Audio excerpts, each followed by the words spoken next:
পোলাও বানানোর জন্য ভালো করে প্রথমে চিকেনটাকে আমি ধুয়ে নিয়েছি। তারপর তাতে নুন, হলুদ গুঁড়ো, লঙ্কার গুঁড়ো 2 রকমের, জিরে গুঁড়ো, ধনে গুঁড়ো আর অল্প একটু চিনি, টক দই, গোলমরিচ গুঁড়ো আর অল্প গরম মশলা গুঁড়ো দিয়ে ভালো করে আমি এটাকে ম্যারিনেট করে রেখে দেবো।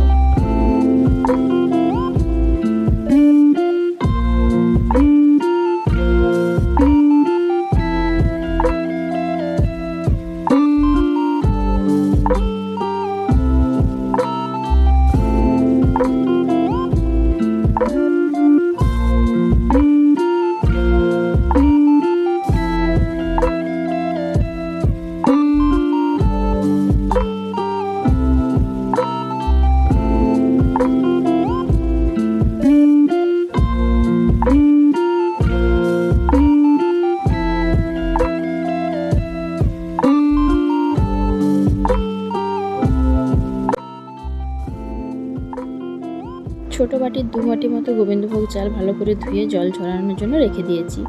আলু কেটে নিয়েছি, পেঁয়াজকে ছোটো ছোটো করে কুচিয়ে নিয়েছি, আদা রসুন পেস্ট করে নিয়েছি আর কাঁচা লঙ্কা নিয়েছি 2টো। এরপর আমি কড়াইতে তেল দিয়ে নুন হলুদ দিয়ে আলুগুলোকে ভালো করে ভেজে নেবো লাল লাল করে। আলুটা ভাজা হয়ে গেছে, এবার এটাকে আমি তুলে নিয়ে ওই তেলেই অল্প করে ঘি দিয়ে তেজপাতা, গোটা গরম মশলা আমি ফোড়নে দেবো। তারপর একই সাথে আমি কাজু আর অল্প কিশমিশ দিয়ে দেবো। এটা পরে দিলেই ভালো হতো বা ভেজে তুলে রাখলে ভালো হতো, কিন্তু আমি দিয়ে ফেলেছি। যাই হোক, এর সাথেই আমি পেঁয়াজটা দিয়ে পেঁয়াজটা লাল লাল করে ভেজে নেব। পেঁয়াজটা লাল লাল করে ভাজা হয়ে গেছে, এবার ওর সাথেই আমি আদা রসুন যে পেস্টটা রেখেছিলাম ওটা দিয়ে দেবো। দিয়ে এটাকেও আমি ভালো করে কষিয়ে নেব।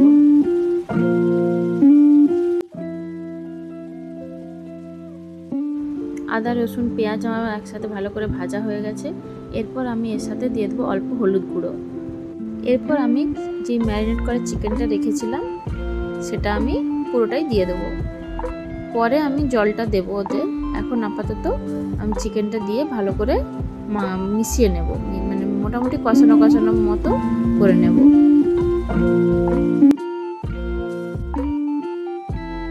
ঢাকা চাপা দিয়ে ভালো করে কষিয়ে নিয়ে আমি এরপরে ওই বাটি ধোয়া যে জলটা ওটা দেবো, দিয়ে আবার আমি ঢাকা দিয়ে একটুখানি কষিয়ে নেবো। মোটামুটি সেদ্ধ হওয়া অবধি আমি এটা ভালো করে কষাবো। আমি এর সাথে আলুটাও দিয়ে দিলাম, কারণ আলুটা তো আমি আলাদা করে সেদ্ধ করিনি, এর সাথেই সেদ্ধ হবে, তাই জন্য। এবার আমি ঢাকনাটা খুলে দেখবো কতটা হয়েছে চিকেনটা সেদ্ধ বা আলুটা সেদ্ধ।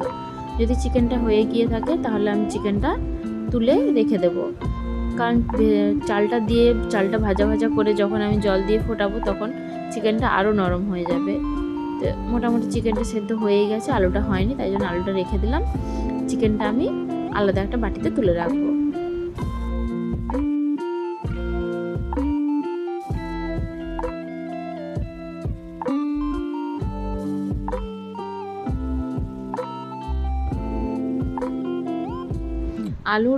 আলু আর এই মশলাটার সাথেই আমি যে চালটা আমি জল ঝরানোর জন্য রেখেছিলাম ওটা দিয়ে ভালো করে ভাজা ভাজা মতো করে নেব।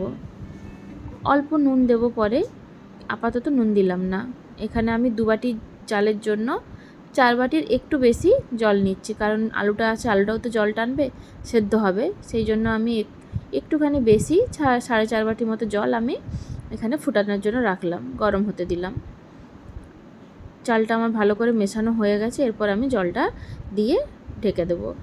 না, জলটা দিয়ে আমি অল্প নুন দেব, তারপর ঢেকে দেব।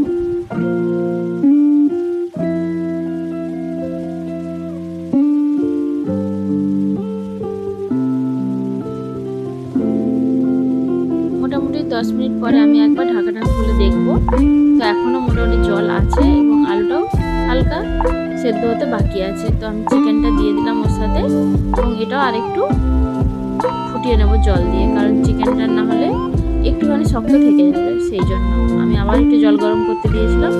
তারপর আমি ওটা দিয়ে ভালো করে আবার একবার ঢেকে দেবো। আচ্ছা, এতে আমি চেরা কাঁচা লঙ্কাও দিয়ে দেবো।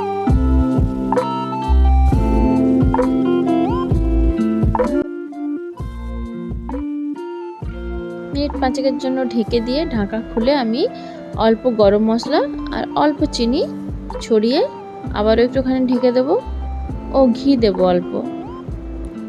তারপর ঢেকে দিলে ব্যাস রেডি হয়ে যাবে, আর বেশিক্ষণের জন্য ঢেকে রাখতে হবে না। এরপরে রেডি হয়ে যাবে আমাদের চিকেন পোলাও।